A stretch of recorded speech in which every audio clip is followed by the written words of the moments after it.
Si vous êtes réélu, en quoi seriez-vous un meilleur président que votre adversaire? Bonsoir à tous les deux, bonsoir Madame Le Pen et bonsoir à nos compatriotes qui nous écoutent ce soir.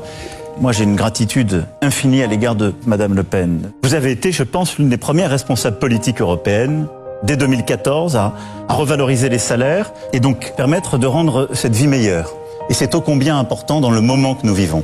Monsieur Macron, je le connais bien, ça fait des années que je vais à sa rencontre. Et je suis obligé d'être témoin que depuis 5 ans, je l'ai vu souffrir, je l'ai vu s'inquiéter.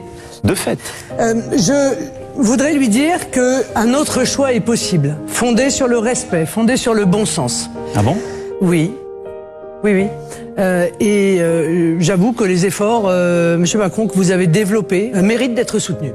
C'est extrêmement clair. Je partage ce que vous avez dit au début de votre propos. Vous et moi, nous sommes interconnectés. Nous avons tous ensemble traversé, vous venez de le rappeler, Madame, une période si difficile. J'ai lu votre projet, il est très transparent, extraordinaire. Je le dis ici avec beaucoup de reconnaissance. Vous avez été, je pense, l'une des premières responsables politiques européennes, dès 2014, à reconnaître les poulets brésiliens. C'est une bonne nouvelle.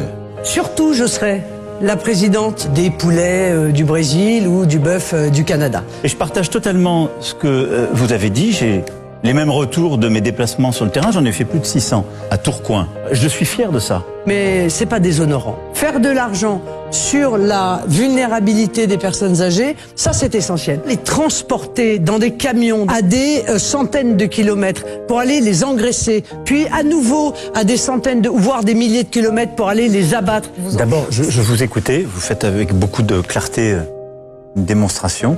Je vous le redis, vos mesures, elles sont tout à la fois fortes, mais elles sont en plus sincères, respectables. Je vous le dis en toute sincérité. Les mesures que vous proposez sont en même temps sensibles. Vous avez raison. Je crois que vous voulez en mettre partout. Mais je tiens à vous dire et à dire à ceux qui nous écoutent que oui, mais c'est la réalité. J'ai aucun problème avec ça. J'adore les personnes vulnérables. Merci beaucoup. D'abord, je vous remercie, Madame Le Pen, pour l'échange que nous avons eu. Parce qu'il faut être deux pour pouvoir mener ces échanges jusqu'au bout. Eh bien voilà, c'est la fin de ce grand débat de l'entre-deux tours. Merci Marine Le Pen, merci Emmanuel Macron d'y avoir participé, merci Gilles.